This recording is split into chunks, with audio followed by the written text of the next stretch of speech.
સાંધણ ગામે તાલુકા કક્ષાના પ્રજાસત્તાક દિનની ઉજવણી કરવામાં આવી હતી, જેમાં પ્રાંત અધિકારી શ્રી ચેતનભાઈ પ્રજાપતિને હસ્તે ધ્વજવંદન કરવામાં આવ્યું હતું. સાંધણ હાઈસ્કૂલમાં કાર્યક્રમ યોજવામાં આવ્યો હતો, જેમાં રાષ્ટ્રધ્વજ ચેતનભાઈ પ્રજાપતિના હસ્તે ફરકાવવામાં આવ્યું હતું અને સલામી આપી રાષ્ટ્રગાન કરવામાં આવ્યું હતું. ત્યારબાદ પોલીસ દ્વારા પરેડ કરવામાં આવી હતી અને ડીસી સાહેબ દ્વારા સંબોધન કરવામાં આવ્યું હતું.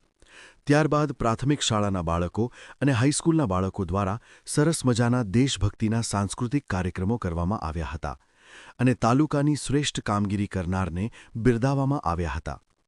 આ કાર્યક્રમમાં તાલુકાના કારોબારી ચેરમેન જયદેવસિંહ જાડેજા, જિલ્લા પંચાયત સદસ્ય શ્રી પુરુષોત્તમભાઈ મારવાડા, મામલતદાર શ્રી તુષારભાઈ વ્યાસ, તાલુકા પ્રાથમિક શિક્ષણ અધિકારી સત્તારભાઈ મારા, બીઆરસી શ્રી લખધીરસિંહ જાડેજા, પ્રાંત કચેરીના યોગેશભાઈ, દીપકભાઈ તથા સમગ્ર સ્ટાફ અને મામલતદાર કચેરીનો સમગ્ર સ્ટાફ, પોલીસ કર્મચારીઓ અને દરેક વિભાગમાંથી અધિકારીઓ હાજર રહ્યા હતા. સમગ્ર આયોજન તાલુકાની મામલતદાર કચેરી દ્વારા કરવામાં આવ્યું હતું. સાથે સ્થાનિક કક્ષાએ સરપંચશ્રી અને સાંધણ સીઆરસી કિશોરસિંહ રાઠોડ અને હાઈસ્કૂલ દ્વારા કરવામાં આવ્યું હતું, જેમાં તમામ વિભાગના અધિકારીઓશ્રી હાજર રહ્યા હતા. અંતે સામૂહિક રાષ્ટ્રગાન કરી અને વૃક્ષારોપણ કરી કાર્યક્રમ પૂર્ણ કરવામાં આવ્યો હતો.